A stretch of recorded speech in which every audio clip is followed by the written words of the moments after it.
Hi, I'm Miss Liz. Hi, I'm Belinda. Oh, hi, Belinda. This is my new friend, Belinda. She's a sock puppet, and I made her. I made her out of a sock and some fabric and a couple of buttons. I put her all together to make a new friend. Pretty fun. We're going to read a story today called A Snowman for a Little Bear. And at the end of the story, there are some directions for how to make a sock puppet of your own and some things that you can use called a template to cut out the shapes of fabric. So be sure to check out the extra resources if you and your family want to make a sock puppet at home too.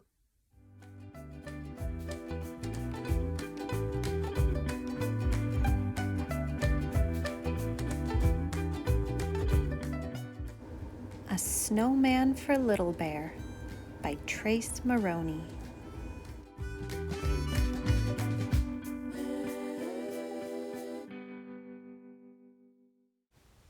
Deep in the woods on a cold winter's morning, Little Bear was snoozing and snoring, then stretching and yawning when something caught her eye.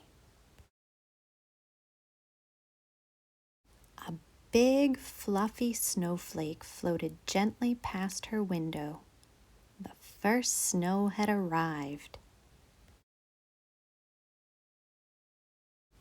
She squealed with excitement. No one loved snow more than Little Bear. As fast as barely possible, she put on a woolly hat with a pom-pom on top, a stripy scarf, a snuggly coat, some snow boots, and finally some mittens.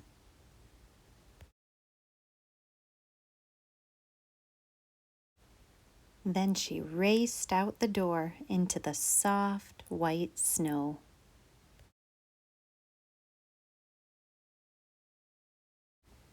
Little Bear loved to make dragon's breath in the cold air.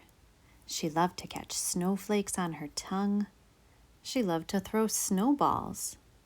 She loved to make footprints and follow others. She loved to go fast on her sled. She loved to make snow angels. And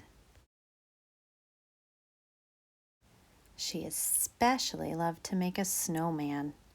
After patting and rolling and pushing and lifting and huffing and puffing, she took a step back to take a look. I think something is missing. A family of downy sparrows had gathered to watch and were excitedly tweeting about Little Bear's progress. News traveled fast deep in the woods. Along came Little Squirrel. "Look here, Little Bear. I have just the right thing. A snowman needs some eyes."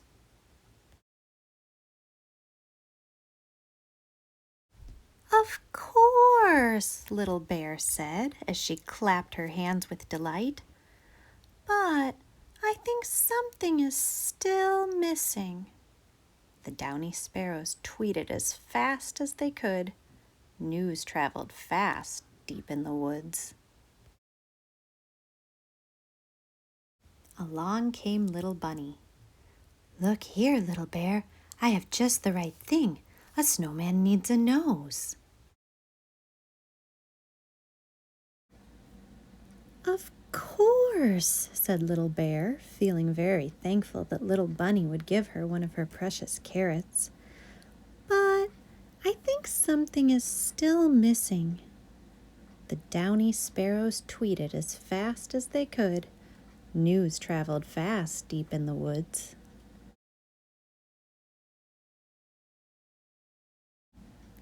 Along came Little Dormouse and her 7 brothers and sisters. "Look here, Little Bear! We have just the right thing! A snowman needs a smile!" "Of course," said Little Bear, which made her smile. "But I think something is still missing." The downy sparrows tweeted as fast as they could. News traveled fast deep in the woods. Along came Little Red Fox. Look here, Little Bear. I have just the right thing. A snowman needs a scarf.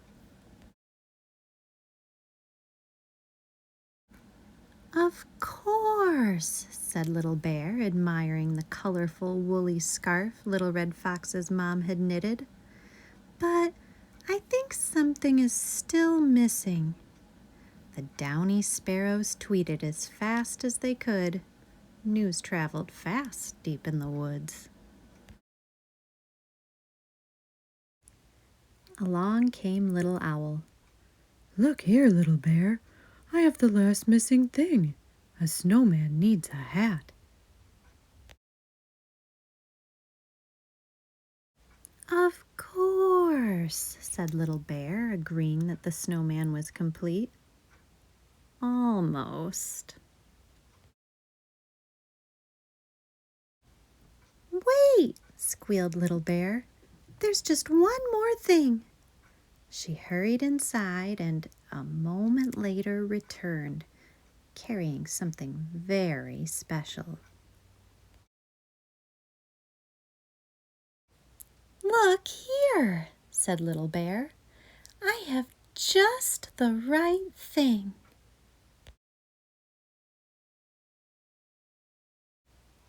And she had. The downy sparrows tweeted as fast as they could. The best ever snowman had been made in the woods. Deep in the woods on a cold winter's evening, Little Bear was stretching and yawning. Then snoozing and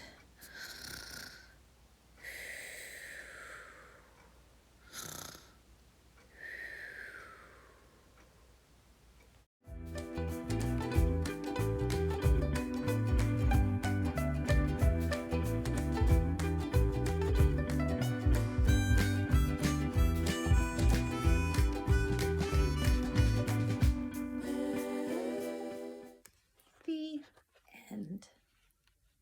I really like the way that Little Bear and all of her friends work together. They each help out to make the perfect snowman. I hope that you had fun reading that story. I had fun reading that story. Well, I'm glad you did, Belinda. I hope you get a chance to make a sock puppet of your own at home too. It's lots of fun. We'll see you next time. Bye-bye.